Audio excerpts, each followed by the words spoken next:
Hello student, class 5। ये देखिए lesson 5। आपका लेसन कौन सा है? 5। लेसन का क्या नाम है? दोहे। इसमें आपको कबीरदास जी के दोहे दिए गए हैं। यहाँ उनका परिचय दिया हुआ है। कबीरदास जी बहुत साधु आदमी थे और वे उनका नाम पूरी दुनिया में प्रसिद्ध है और वे अपने कर्म पे विश्वास करते थे और दूसरों को भी यही करने के लिए कहते हैं। पहला दोहा इसमें क्या लिखे हैं? काल करे सो आज कर, आज करे सो अब। इसका अर्थ है कबीरदास जी कहते हैं कि कभी भी कल के लिए काम नहीं छोड़ना चाहिए। जैसे हम कहते हैं ना, जाने दो आज काम नहीं करेंगे कल कर लेंगे, अरे कल नहीं करेंगे परसों कर लेंगे, ऐसे कहते हैं। तो किसी भी काम को कल के भरोसे नहीं छोड़ना चाहिए। जो कल करना है उसको आज करिए और जो उसे आज करना है उसे अभी कर लीजिए। ठीक है। पल में प्रलय होएगी, बहुरी करेगा कब। किसी को पता नहीं है, अगर कहीं अगले पल में प्रलय आ गया या कुछ हो गया तो वो काम तो रह जाएगा, इसलिए जीवन का अंत हो जाएगा। अगर प्रलय आ गया, कुछ हो गया तो आप वो काम नहीं कर पाओगे, आपके काम में रुकावट आ जाएगी। इसलिए कह रहे हैं कि किसी को पता नहीं है, अगर कहीं अगले पल में प्रलय आ जाए तो जीवन का अंत हो जाएगा। फिर जो काम करना है उसे कब करेंगे। ठीक है। दूसरा देखिए, दुख में सुमिरन सब करे, सुख में करे न कोय। जो सुख में सुमिरन करे, दुख काहे को होए। इसमें कबीरदास जी कहते हैं कि दुख के समय तो सभी भगवान को याद करते हैं। जब दुख आता है किसी के ऊपर तो सब लोग भगवान को याद करते हैं ना। जैसे आप लोग का एग्ज़ाम होने वाला है, हे भगवान मुझे पास करा दीजिएगा, हे भगवान मेरा पेपर अच्छा जाए, ऐसे कहते हैं ना।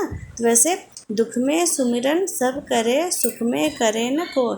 जब दुख आता है, दुख के समय में सभी भगवान को याद करते हैं, लेकिन सुख में कोई याद नहीं करता है। जो सुख में सुमिरन करे, दुख काहे को होए। अगर यदि जो सुख में भी भगवान को याद करते हैं तो दुख क्यों हो, लेकिन यदि सुख में भी भगवान को याद किया जाए तो दुख हो ही क्यों। ऐसा लोग नहीं करते। जब सुख आता है तो भगवान को भूल जाते हैं, जब दुख आता है तो भगवान को याद करते हैं। साधु ऐसा चाहिए, जैसा सूप सुभाए। सार सार को गही करे, थोथा दे उड़ाए। इसका मतलब आप समझे। इसमें कबीरदास जी कहते हैं कि साधु ऐसा चाहिए जैसा सूप सुभाए, कि इस संसार में ऐसे सज्जनों की ज़रूरत है, ऐसे अच्छे भले आदमियों की ज़रूरत है जो जैसे होता है ना, सार सार को गही करे, थोथा दे उड़ाए। जैसे अनाज साफ़ करने के लिए सूप होता है, आप लोग घर में देखे होंगे, मम्मी दादी कोई भी जैसे सूप में चावल साफ़ कर रही हैं, तो जब वो सूप में चावल साफ़ करती हैं तो उसमें क्या होता है, चावल जो है वो सूप में रह जाता है और उसमें का जो कचरा रहता है, जैसे भूसा रहता है, कुछ रहता है, वो बाहर गिर जाता है। तो वैसे कह रहे, जैसे अनाज साफ़ करने के वाला सूप होता है, जो सार्थक को बचा लेंगे और निरर्थक को उड़ा देंगे। सार्थक मतलब अच्छा होता है, निरर्थक मतलब जिसका कोई काम नहीं है, उसको उड़ा देंगे। ठीक है। ऐसी बानी बोलिए, मन का आपा खोए। औरन को शीतल करे, आपहु शीतल होए। इसमें कबीरदास जी कहते हैं, कबीरदास जी क्या कहते हैं कि हमें दूसरों के प्रति कठोर वाणी का प्रयोग नहीं करना चाहिए। हमें दूसरों से गुस्से से बात नहीं करना चाहिए, कड़वाहट से बात नहीं करना चाहिए। ठीक है। हमें ऐसी वाणी बोलनी चाहिए जो दूसरों को सुख पहुंचाए। हमें कैसी मीठी वाणी बोलनी चाहिए, कड़वी वाणी नहीं बोलनी चाहिए, जिससे दूसरों को भी सुख मिले और अपने मन को भी शांति मिले। ठीक है, जैसे कुछ लोग होते हैं गुस्सा कर झुंझला कर बोलते हैं जिससे सामने वाले को दुख होता है, तो हमें वैसे नहीं बोलना चाहिए। हमें प्रेम से मीठी बाड़ी बोलनी चाहिए जिससे सामने वाला भी खुश हो जाए और हमें भी बोलने में अच्छा लगे।